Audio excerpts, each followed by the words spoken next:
Hi, everybody. Distance Learning, Week 8, Algebra Review. Learn and Target. Today I will review major topics from Algebra 1 so that I can prepare for geometry next year. View topic number 1, solving equations. Multi-step equations, you need to simplify both sides of an equation.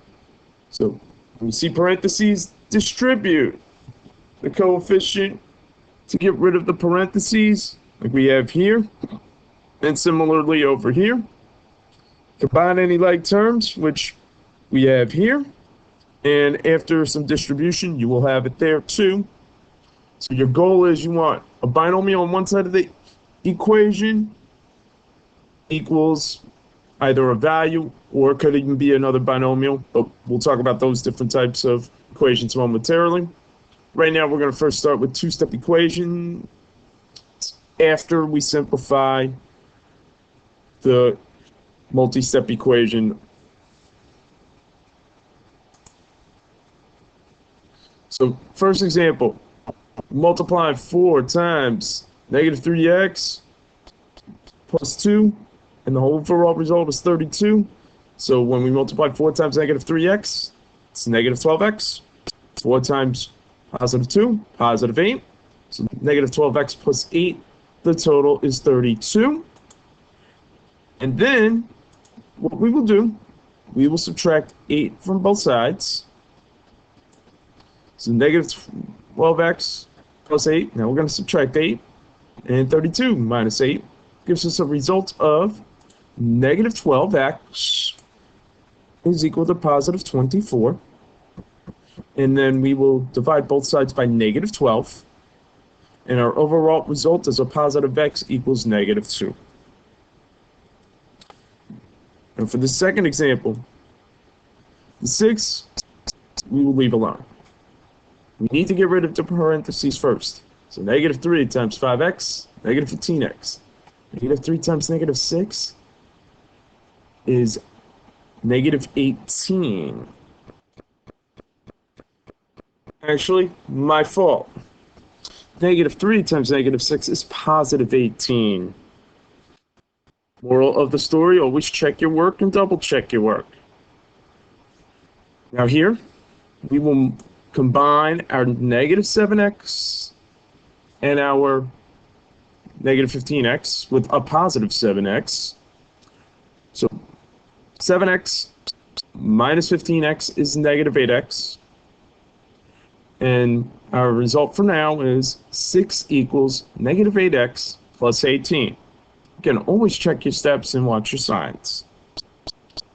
So now, since we have only the variable term here, but we have a coefficient on the left, a constant on the left side, constant on the right side. We need to get our constants over to the left side. So since we're starting with positive 18, opposite of adding is subtracting 18. So we add the inverse. So 6 plus negative 18, or 6 minus 18, gives us negative 12. And the negative 8x comes on down for the right. So we have negative 8x equals negative 12. So the inverse of multiplication is division. Or you could also say multiply by 1 over negative 8, which is the same as dividing by negative 8. So negative 12 divided by negative 8. As a result, the two negatives cancel.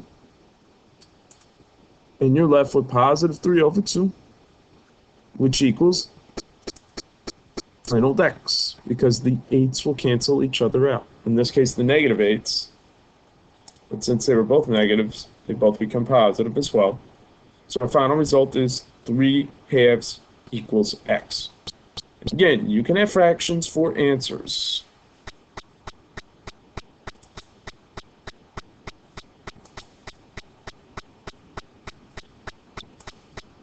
Now, proportions to equal ratios. You need to cross multiply or multiply diagonally, one way or the other. So for the first problem, we will multiply 8 times 9, get 72. 2 times p is 2p. So we have 2p equals 72. And then we divide both sides by 2. As a result, p will equal 36. Now for your next problem,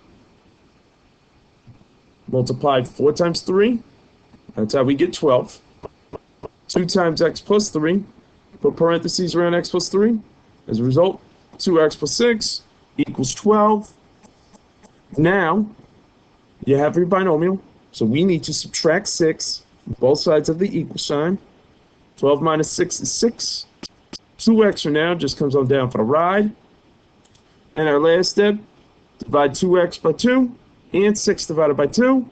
As a result, x equals 3.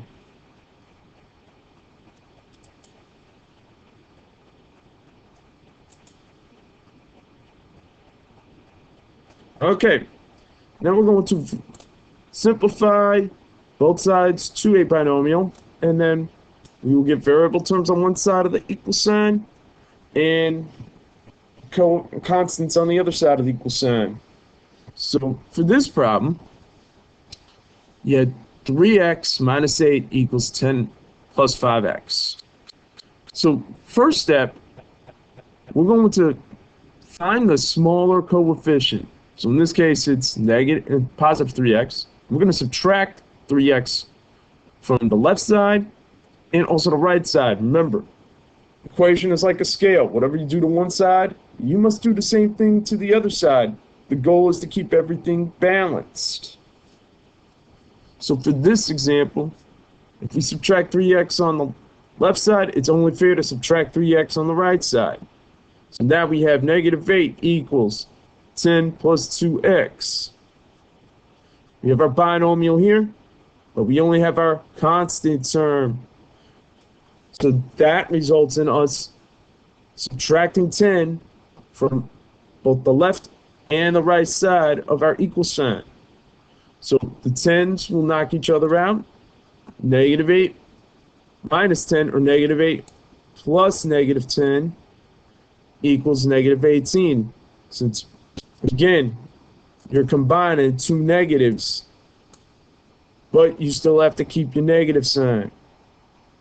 So your last step, negative 18 equals 2x. Divide both sides by 2. As a result, negative 9 equals x. Or you could also say x equals negative 9, because the equal sign acts like a revolving door. It acts like a swiveling mirror. Now remember, all this is, we're going down memory lane. So with proportions, similar to before, put parentheses around that binomial. Then you do your multiplication. So in this case, 2 times 2x minus 5. You have 4x minus 10, because remember, you distribute. Similarly, 3 times x plus 4. 3 times x plus 4, that becomes 3x plus 12. Now for this problem, 3x is the smaller of the two variable coefficient terms. So we will subtract 3x on both sides. And that's nice, because we wind up 4x minus 3x is just a plain old x. X minus 10, which now is equal to 12, because remember, these guys go away. And then from here, since we had x minus 10 equals 12, add 10 to both sides, and you're finished with this problem. Because now your negative 10 goes away with the positive 10, and x is by itself. 12 plus 10 is 22, and we are through with this problem.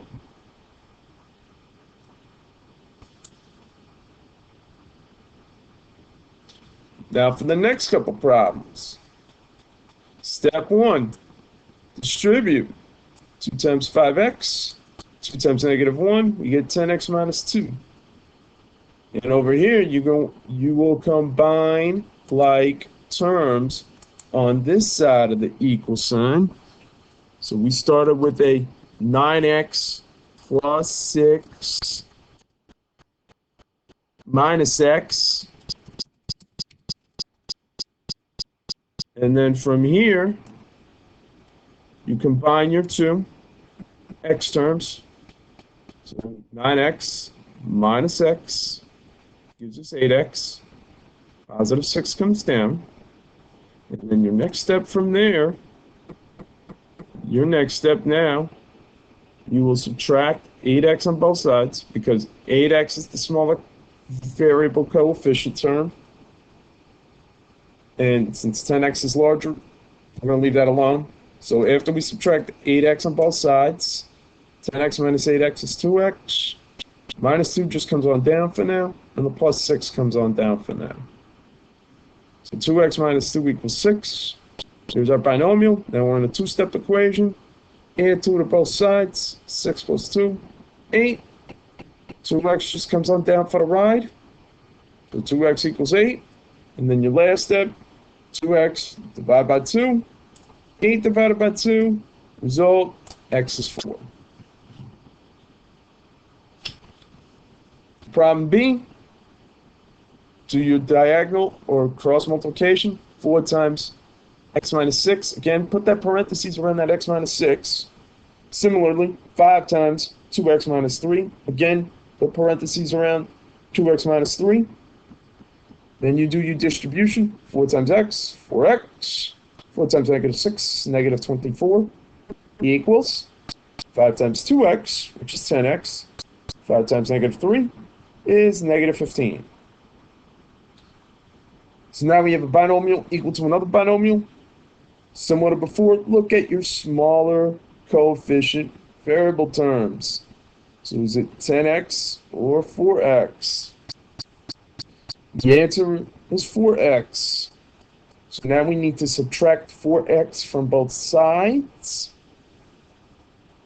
So as a result, negative 24 comes on down for the ride. 10x minus 4x is 6x. And the negative 15 comes on down for the ride. So negative 24 equals 6x minus 15. Now you will add 15 to both sides. Negative 15, positive 15.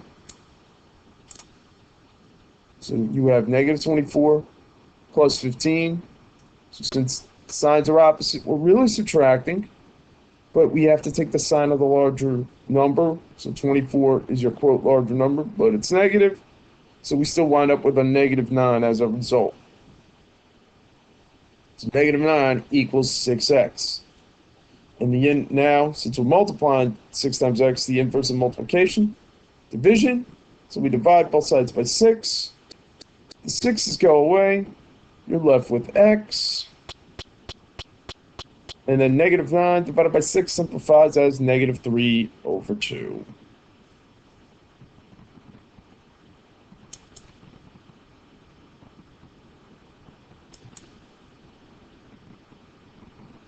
Now we're going to talk about the slope formula, rise over run, or change of y over change in x.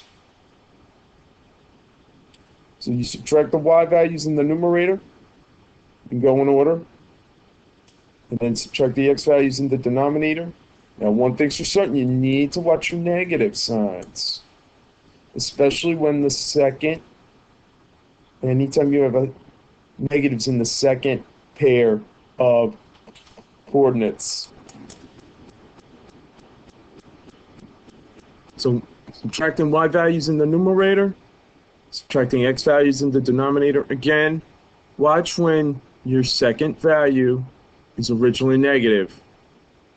You will see, then you may have a minus negative, but right now we don't have to worry about that because our second y value was positive and the second x value is also positive. So rise over run, really change of y over change in x. So we take the difference in the y's in your numerator over the difference of your x's in the denominator.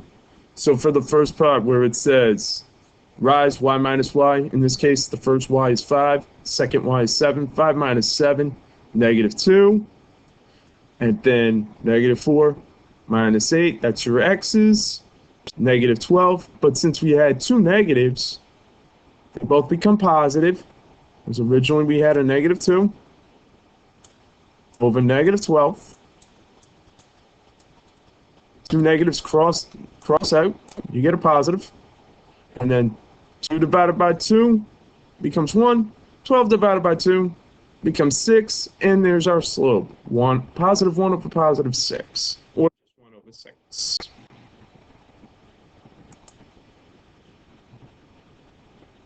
So now, to do these problems, we calculate our slope. First off, we originally had 7 minus negative 1, which becomes 7 plus 1, and that became positive 8, divided by negative 3 minus 1, which started with 3 negatives, 1 more negative joins the bunch, you have a negative 4, and then we simplify 8 over negative 4 becomes negative 2. And that's it, we're done with this problem.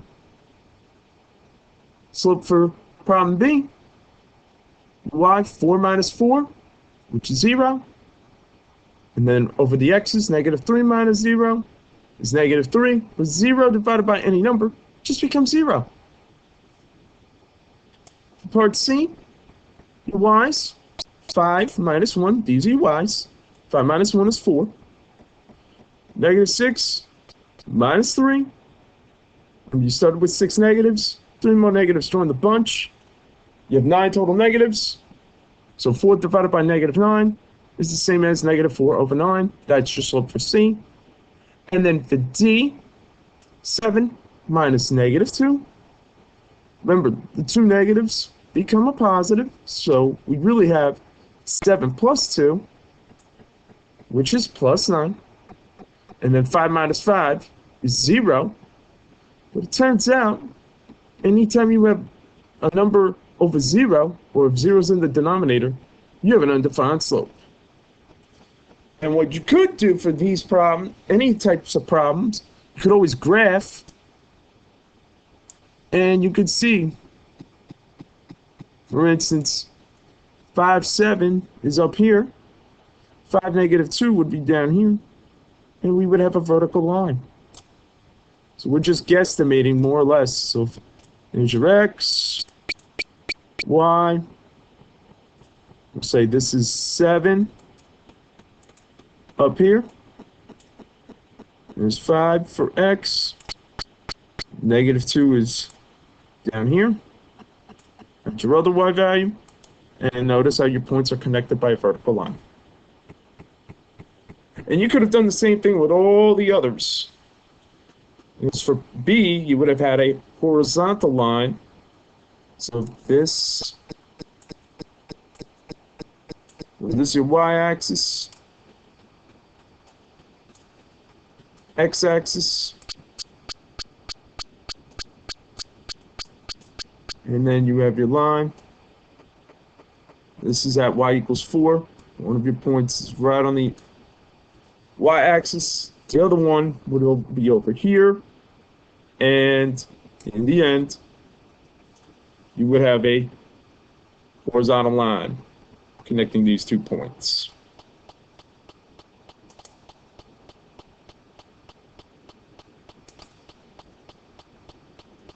Now simplifying radicals. So these are perfect squares.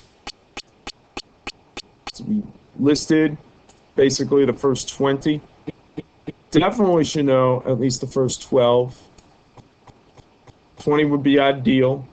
But again, definitely get the first 12. These are your perfect squares. If you're not sure whether or not a number is perfect square, you can always type in square root and then type your number.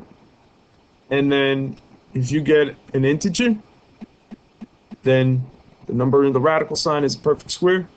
If you get a decimal, then your number inside the radical sign is not a perfect square. And you will definitely see this in geometry as well.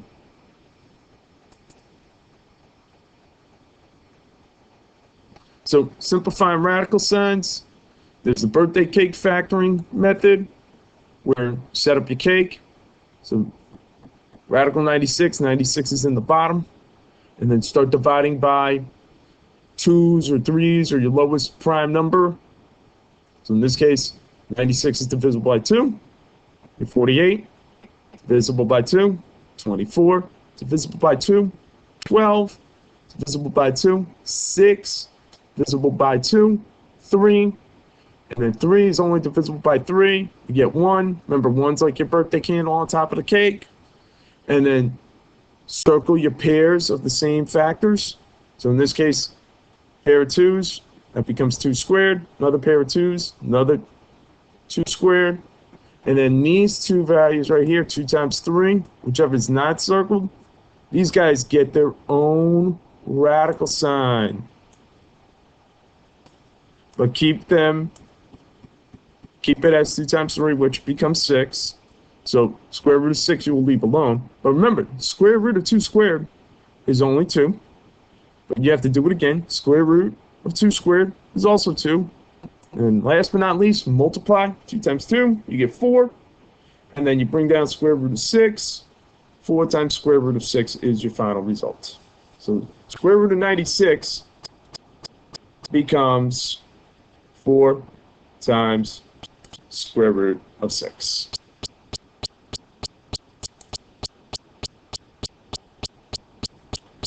And you could also figure out what is the largest perfect square factor of your value.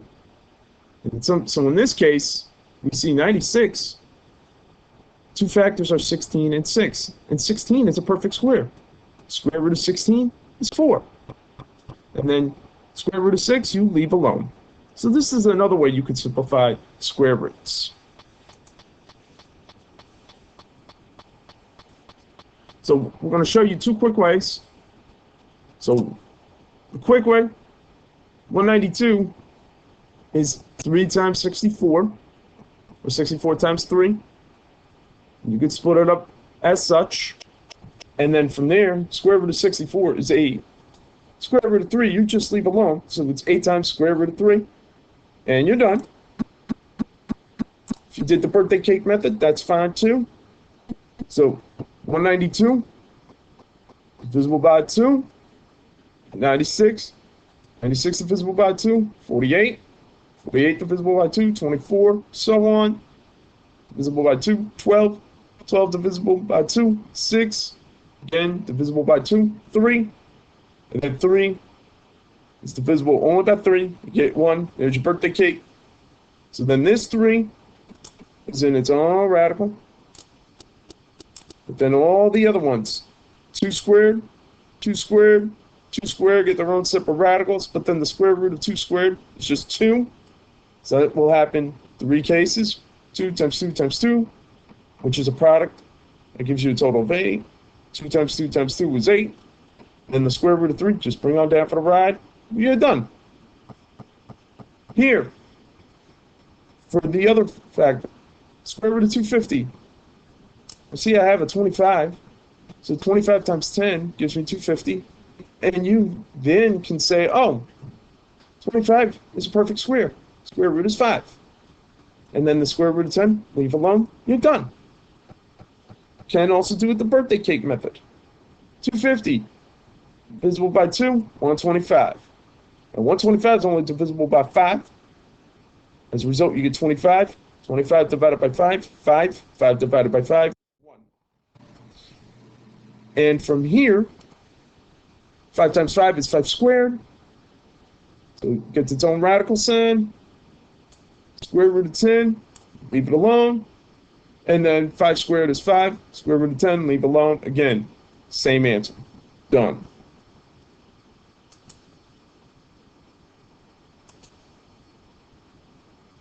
All right. So that's a review of what we've learned, especially during distance learning and a little bit before that. And that's going to help you prepare for an end of the year Kahoot. So what will happen is there will be a Google document and a PDF on our Google Classroom site. You can start working on the problems ahead of our end of the year Kahoot, which will take place next week.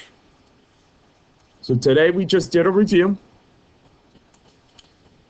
Again, updates, distance learning, all work must be finished by Tuesday, June 9th. You must complete at least 2/3 of all the assigned work during distance learning, so at least 10 out of the 15 assignments. This will be updated this time, and I will have extended office hours on next Tuesday, 10:30 to 11:30 a.m. and 1 to 2 p.m. So all work must be finished by June 9th. And as always, email me if you have any questions and see me, and I will see you soon. Thank you so much. Take care.